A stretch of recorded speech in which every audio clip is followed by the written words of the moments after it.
कांग्रेस सरकार की। आप जैसे युवा हैं, तो मैं युवा के लिए रोजगार की बात करूंगा कि अभी रोजगार हिमाचल में कितना मिला, क्योंकि बीजेपी सरकार तो लगातार कह रही है हम तेज रफ्तार में रोजगार दे रहे हैं युवा को। आप बताइए, रोजगार इन्होंने कहा एक जगह भी कहीं रोजगार दिया है? और हालांकि रोजगार घटाया घटाया है। क्यों? जो हमारे माननीय कांग्रेस सरकार के समय में राजा वीरभद्र सिंह जी की सरकार में जो यहाँ के हमारे मंत्री सुधीर शर्मा जी थे, उन्होंने आईटी पार्क का प्रबंधन किया चादड़ू के लिए, धर्मशाला के लिए। क्यों? कि धर्मशाला और नियर बाय जो भी जिला कांगड़ा के लोग हैं, युवा हैं हमारी तरह, उनको रोजगार मिलेगा घर के आसपास। कहीं चंडीगढ़ कहीं दूर जाते हैं रोजगार करने के लिए, और जहाँ वो जितना पैसा वो बाहर जाके कमाते हैं वो तो वहीं खर्च हो जाता है। तो जो यहीं घर के आसपास जिनको रोजगार देना था, वो तो रोजगार बाकायदा छीन लिया। आईटी पार्क जो देना था वो भी छीन लिया। वो पैसा जो भी है सारा वहीं का बड़ा लैप्स पड़ रहा है। अपना एयरपोर्ट का विस्तारीकरण होना था, जिससे नेशनल एयरपोर्ट बनता, जिससे यहाँ का व्यापार बढ़ता, जहाँ पे सभी युवाओं को रोज़गार मिलता, वो अभी तक विस्तारीकरण नहीं पड़ा। सबसे बड़ी, और आप पूछिए पिछली बार इन्होंने चुनाव पे उतरे थे आईटी पार्क को लेकर के, सेंट्रल यूनिवर्सिटी को लेकर के, युवाओं के लिए सबसे पहले तो अपनी शिक्षा ग्रहण करना चाहिए। केंद्र विश्वविद्यालय पिछले 5 साल में इन्होंने बोला कि हम लाएंगे, इसी सरकार यही लोगों के बीच में जाकर के इन्होंने बोला था कि हम लेकर आएंगे। तो आप बताइए कहाँ है वो केंद्र? आप एजुकेशन की बात कर रहे हैं, तो मोदी जी वहाँ कह रहे हैं कि जो हिमाचल का युवा अदर स्टेट में पढ़ने के लिए जाता था, चंडीगढ़, दिल्ली और बहुत सारी जगह, हमने हिमाचल को ही एजुकेशन अब बनाया। ट्रिपल आईटी की बात करते हैं, एम्स की बात करते हैं। कहाँ है ट्रिपल आईटी और कहाँ है एम्स? वो बिलासपुर में अभी उन्होंने किया, वो नड्डा जी ने अपने किया है वो अभी, लेकिन वो कांग्रेस सरकार के समय में किए गए थे। और जो आप बताइए, यहाँ हम जिला कांगड़ा में अगर हम बैठे हैं, यहाँ जो सेंट्रल यूनिवर्सिटी पिछले 12 साल से 15 साल से लटकी है, वो कहाँ है? एम्स में तो तब पढ़ेगा ना जब पहले बंदा पढ़ के जाएगा यहाँ से सेंट्रल यूनिवर्सिटी। वो वहाँ पर अभी खोलने की बात कर रहे हैं, और जब चुनाव पास में आ रहे हैं तो उसको भी जल्दी जल्दी करने में, उद्घाटन करने में लगाया उसका, लेकिन अभी भी उसका पूरा सही तरीके से इंफ्रास्ट्रक्चर और ना ही उसकी एडमिनिस्ट्रेशन तैयार हुआ है अभी। अच्छा, हर घर नल और नल में जल भी तो दिया है आपको बीजेपी सरकार ने। किसने दिया जी? उससे पहले 70 साल से क्या हिमाचल की जनता यहाँ के नल ने पानी नहीं ले रही थी? तब भी पूरी कांग्रेस सरकार ने हर घर नल की सुविधा दे रखी थी हिमाचल में, और सभी घर में नल और जल। ये तो पहले है। सुधीर, ये आपको बताऊं मैं, 2012 से 17 के बीच में, जब 12 में इतना बुरा हाल था कि पानी कई दिनों तक दिक्कत रहती थी। उसके बाद 2012 से 17, या चाहे आंकड़े निकाल लीजिए, कई लीटर पानी जो पूरे धर्मशाला क्षेत्र के लिए जो पानी की सुविधा थी, वो सुधीर शर्मा जी ने नए नए वाटर टैंक के प्लांट जो बड़े बड़े पहाड़ी क्षेत्रों में लगाए हैं, ताकि जो भी वाटर जो सर्दियों में वो रिस्टोर हो और पूरे क्षेत्र में धर्मशाला मिले। तो सारी पानी की देन भी हमारे माननीय सुधीर शर्मा जी की देन है, कांग्रेस गवर्नमेंट की देन है। अच्छा, 125 यूनिट बिजली फ्री भी तो किया, क्या बोल रहे हैं सर? अभी आप बीजेपी वालों से ये क्वेश्चन पूछो कि धर्मशाला में, धर्मशाला कंस्टिट्यूंसी में एक भी पानी की कोई स्कीम बताओ जो 50 लाख की हो, एक भी कोई स्कीम। और यहाँ जहाँ अभी हम खड़े हैं, इसी जगह से एक पाइप नीचे लोअर धर्मशाला के लिए जाती है, वो गज से आती है। वो सुधीर शर्मा जी ने 2 करोड़ का प्रोजेक्ट ये धर्मशाला को दिया था, और आज की डेट में धर्मशाला में पानी की कोई समस्या नहीं है, कोई भी समस्या नहीं। हाँ, जब नेचुरल क्लाइमेटी कोई ऐसी आती है, जैसे क्लाउड बर्स्ट वगैरह हो जाए तो पाइपें वगैरह हमारी डैमेज हो जाती हैं, तो उस टाइम में ज़रूर पानी की समस्या आती है। पर ऐसे इन रूटीन में धर्मशाला में अब कोई भी समस्या नहीं है पानी की, कोई भी समस्या नहीं है। और धर्मशाला में काफ़ी ज़्यादा समस्या कब खत्म हो गई सर? 2017 से पहले ही या 2017 के बाद? 2017 से पहले ही पानी की जो समस्या थी वो ख़त्म हो चुकी है। और ऐसी बात नहीं है, जब ये धर्मशाला को स्मार्ट सिटी सुधीर शर्मा जी ने अनाउंस करवाया, तो उसके बाद यहाँ काफ़ी ज़्यादा डेवलपमेंट हो रही थी। और आपने देखा जब पिछले 5 साल, अभी जो पिछले 17 के बाद और 22 तक, इसमें कितनी ज़्यादा डेवलपमेंट हुई। अभी सिविल लाइन में एक ड्रेन और एक अंडरग्राउंड केबल का प्रोजेक्ट चल रहा है। आपने भी देखा होगा, कम से कम उसको 2.5 साल हो गए, वैसे का वैसा भी अभी भी वो कंप्लीट नहीं हुआ।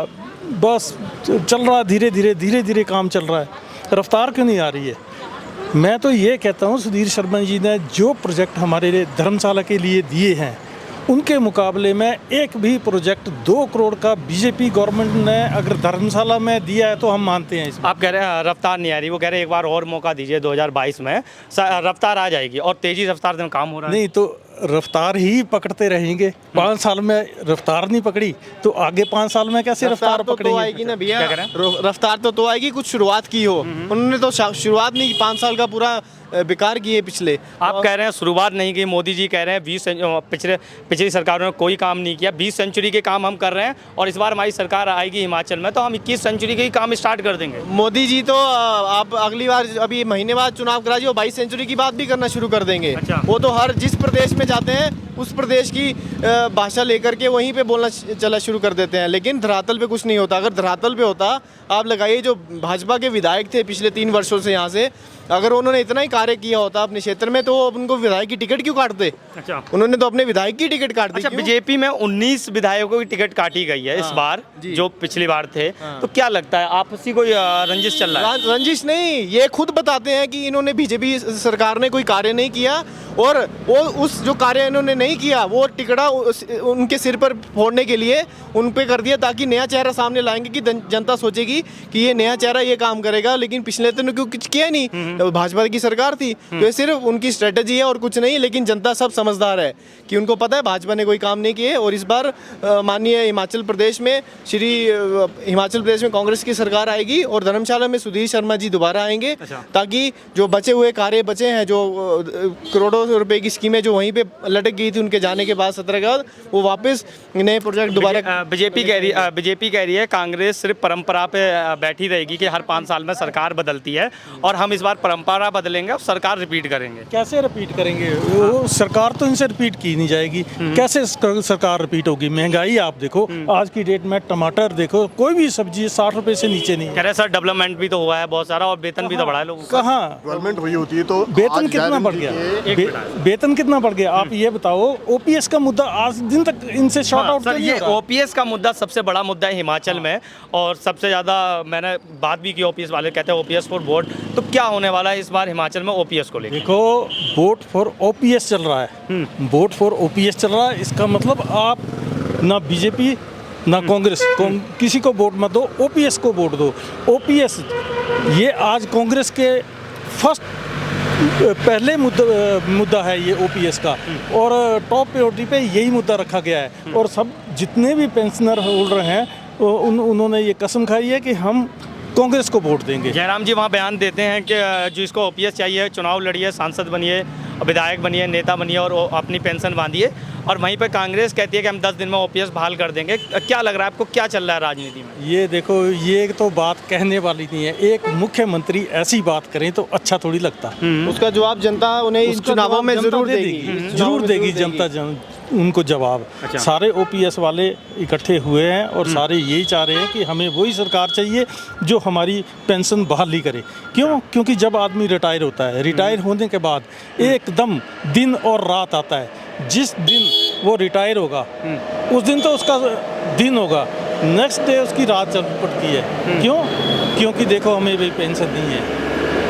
वो बंदा तब पता लगता है 1 महीने के बाद, जब उसके घर में कोई इनकम नहीं होती, कोई पैसा नहीं आता है, तो वो अपना खर्चा कहाँ से पूरा करे?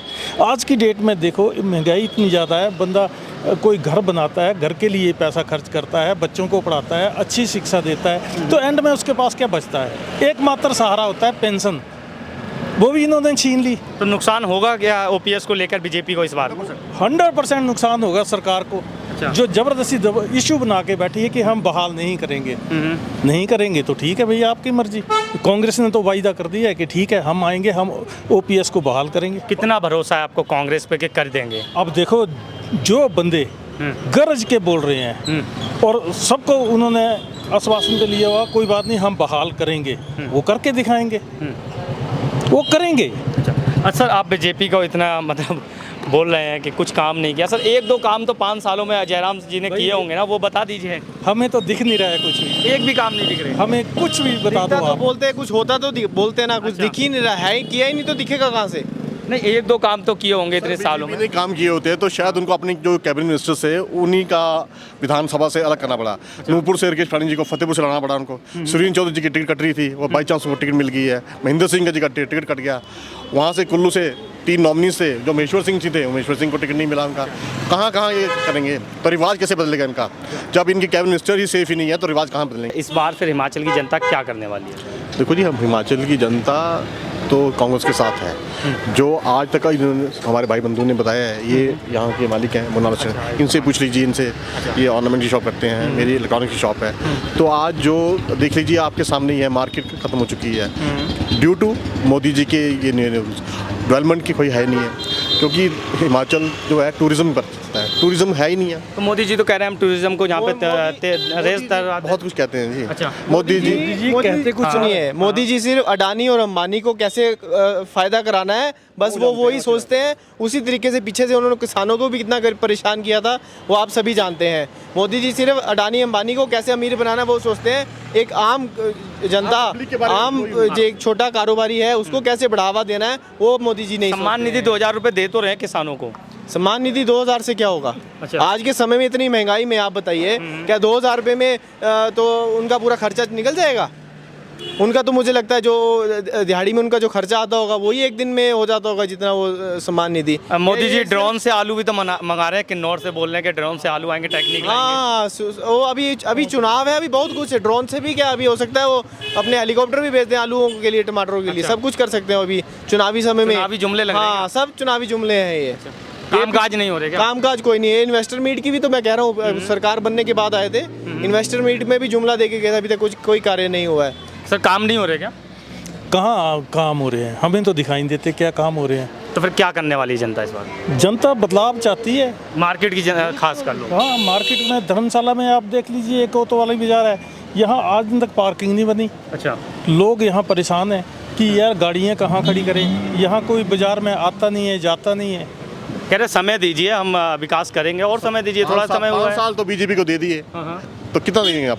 अब नहीं देंगे। आप कहाँ देंगे जी? आप बताइए। आप मैंने बोला जी कि तो बदलाव निश्चय है।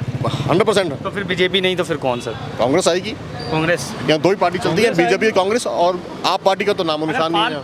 फेल पास में पूछूं तो बीजेपी 5 साल में क्या रही है, फेल या पास? बीजेपी टोटल फेल रही है जी। टोटल फेल हाँ। सर बीजेपी पास रही है, फेल रही है? ये तो सामने दिख रहा है। अच्छा। इनकी उपलब्धि से, इनके जितनी डेवलपमेंट वर्क है उनसे दिख रहा है कि ये कहीं स्टैंड नहीं करते हैं। गग्गल एयरपोर्ट है, हिमाचल का सबसे पहला पुराना एयरपोर्ट है, उसका विस्तारीकरण करने के लिए कभी लोगों को परेशान किया जाता है, कभी रेवेन्यू डिपार्टमेंट को परेशान किया जाता है, पर आज दिन तक तो वो हुआ नहीं, विस्तारीकरण उसका हुआ नहीं। तो जनता क्या चाह रही है इस बार? जनता चाह रही है चेंज। कौन फिर? बीजेपी नहीं तो फिर कौन? कांग्रेस आएगी।